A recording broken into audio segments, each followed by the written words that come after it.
Hello and welcome. I'm Natalie. Let's talk about money. So, today we're going to talk about the 7 crucial personal finance lessons that changed my life. Literally changed my life. Now, there are tons more, but these are just the 7 that I kind of live by day and work on every day that just make such a difference for me in my life. And I think they probably could make a difference for you as well. So, personal finance is one of the most vital aspects of life, of course, but it's often overlooked or just completely misunderstood. And people think it is not important enough to focus, or they think it's materialistic to focus on their own personal finances. And it's just not true. And, over the years, I've learned some pretty crucial lessons that have reshaped my approach toward money and enabling me to build a foundation of financial stability and, most importantly, freedom. Freedom. This feeling of, just being free, literally just being free. So here are those 7, can I count? Let's see, 7 lessons that I've learned that have basically just transformed my life into this very peaceful, free life that I love to live every day. So first and foremost is one of perhaps the most difficult thing for many people. Many people that I've talked with have trouble with this, but that is set your money on auto mode, literally on auto mode. So when we get paid, we should separate our money into different areas. You can save your money, you can save your money, spend your money, or give your money. Those are basically the only things you can do with your money. So we're going to separate your money into different buckets so that you can do those 3 things. So you just want to set it up automatically so that you're not relying on yourself to move the money from one spot to the other, or, push it off to the side so you don't see it in your account. Nothing like that. Make it so it's automatic. Maybe you need to have 3 different bank accounts. Maybe you just need 1. Maybe you need 2. It's up to you. I have multiple bank accounts because I have to do this. This is the way I have to live, because my spending account, once it's down to a certain number, I know I need to stop spending regardless what's happening in the world. I know I need to stop spending. And also in the other accounts, like one of my savings accounts, I know when that gets to a certain amount, I know I need to move money from that account into an investment account instead of just a regular savings account. All right. So whenever I get paid, I have certain buckets. So 10% is going to go for giving, 15% up to really 18% is kind of what I'm doing now, goes into investments, and the rest stays in my spend account so that I can spend it on whatever, bills, or some fun is in there as well. I have my car savings that I'm putting into a different account. So all of that goes and stays into the account just as my spend money. And anytime I have leftovers, like if I'm getting close to the end of a pay period and I'm going to get paid this week or in a couple days or whatever, anything that I have left that I still haven't spent or used in any manner, I move so that I don't feel like I better go just hurry up and buy garbage in order to spend it. So move your money around as needed, but make it so that it's automatic in the beginning. Automatically put money towards an investment. Automatically put money in a savings account or into a mutual fund if you have not a mutual fund, a high yield savings account if you don't yet have an emergency fund. Be sure to save an emergency fund. And then number 2 is to live beneath your means. Now, this again is difficult because people want to have the image that they make so much money. If you make $5 an hour and you spend $2 an hour, that means you still have $3 left per hour that you make. If you make $500 per hour and you spend $525 per hour, that means you're $25 in debt every single hour. So the person that makes $5 actually has more money because they have actual cash left over at the end of the spend month. So the amount of money you make, it obviously makes it easier. The more money you have, it is easier to pay for stuff, obviously. However, don't get caught up on, well, I only make this amount, so I can't save or I can't invest because I only make this amount. You can. And if you set yourself up for it, you can make it work no matter what. You have to spend less than you make in order to have enough to invest or set aside in an emergency fund. No matter what, if you spend more than you make, you're digging a hole that is very difficult to get out of. And sometimes we file for bankruptcy to get out of those holes. And that is not a fun adventure, let me tell you. Okay? So just don't get into that hole. And then number 3, and this one I'm really passionate about, and that is that I refuse to have a car payment. I refuse, actually refuse.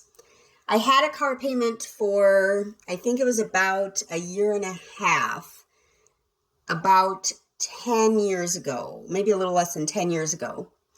And it was fine. It was really cheap. It was great. Whatever. I could afford it easily. But I had to give my check to this company every time I was paid. Why do I want to do that? That's my money that I work for. Why do I have to now give it to you for this car payment with all this interest? So for most of my life, up until about 5 or so years ago, most of my life, the cars I've driven have always been 9 years or older, have always been nice cars. They've never been like total POSs, but have never been like, $100,000 cars or anything like that. And guess what? I was able to drive wherever I wanted and do whatever I needed at all times. Even when I had my horse farm, I had to have a large truck. I had a F-350 dually, and it pulled my trailer just fine. And all of that was cash. None of that was financed. And of course, it's easier when you have someone that knows how to take care of vehicles, but make it so that you don't have to give your money every time you get paid to a company for that car.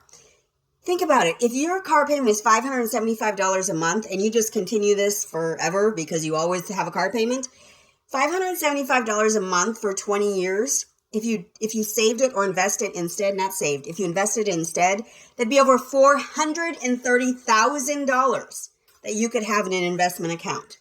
So that car is actually costing you approximately $438,000 in the end. It's not worth it. It's not worth it, no matter what you say. The next one is also difficult for people. This one I also take true to heart because I just don't. So I stopped eating out. I just stopped eating out. I don't need to eat out. I don't like most of the food that's in restaurants anyway. And so why not just make something at home? Whether it's super healthy or it's just a quick snack, regardless, just make it at home. An average lunch is around $10 to $15 every time you go out. A lot of people are going out every day, maybe 4 times a week. If you go out 4 times a week and spend $10 each time, that's $40 a week. That's $160 or more per month that you are wasting on food, that you could be making a sandwich, or you could be bringing spaghetti, or you could be making soup or whatever from home. Bring it to work with you and eat it. You could save $160 or more, probably more, per month if you did this. Think about it. Again, we'll go back to the investment rule. If you invested just $160 per month on an average 10% return over the course of 20 years, that lunch that you're eating out is costing you over $121,000 over 20 years. It's not worth it. I'm telling you, it's not worth it. Number 5, I got to hurry this up. I'm going too slow. Number 5 is budgeting. Budgeting has saved me in so many ways. I know where my money is going. I never have to question it. I update my budget when I spend money. I update my budget when the bills go through. I have everything on auto pay, so I know when it's going through, and when I see it goes through, I adjust my budget so that it's gone out of the budget, and so I know how much I have left. This has saved my life numerous times. I don't have to worry about anything. If someone asks me, can I borrow $500? I just look at my budget and I see how much I have that's just extra.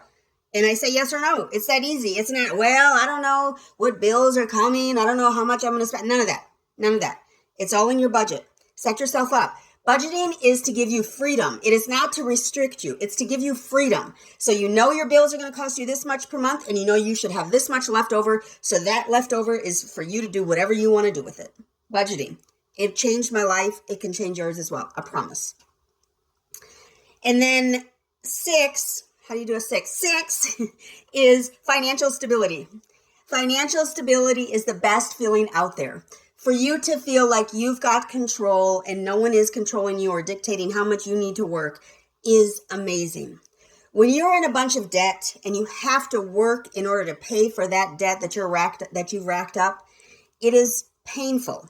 So if you're relying on credit cards in order to even pay your bills, you are literally just digging a hole that you're never going to get out of, because the more you put on credit cards, the more deeper you're digging yourself into that hole. And I don't care anything about the points that they're giving you and the miles that they're giving you and the this and the that they're giving you.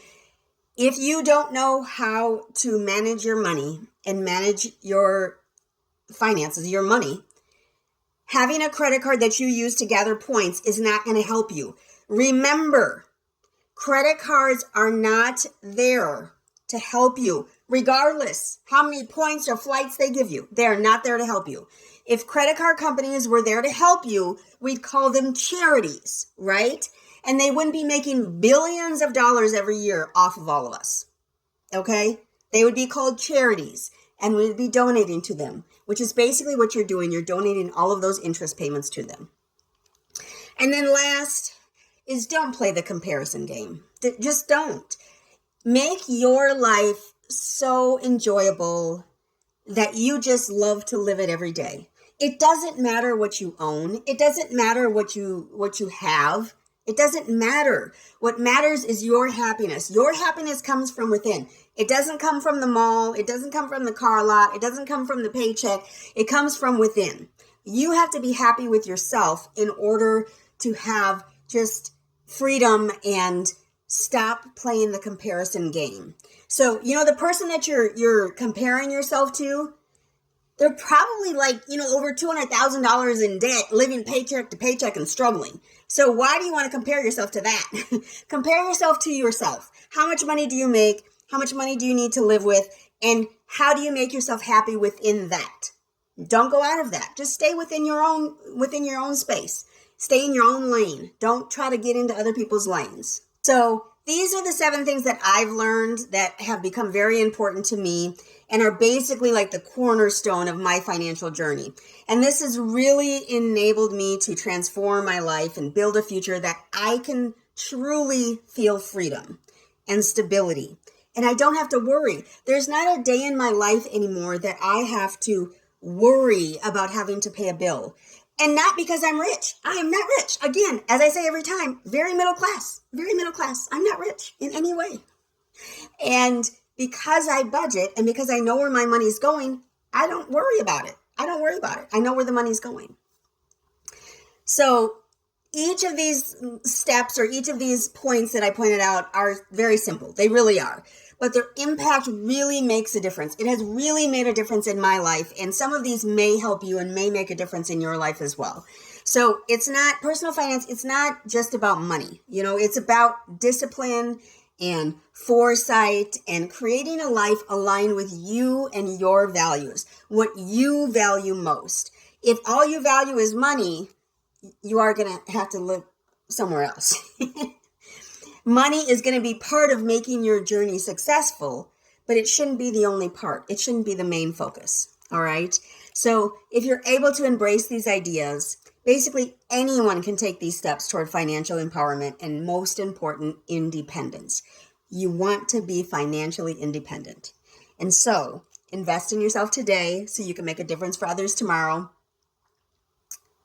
And please give the video a big thumbs up. Leave a comment down below. Be sure to subscribe. When you subscribe, you should hit the bell so you know when the next video comes out. I thank you so much for stopping by today. Y'all have a great one.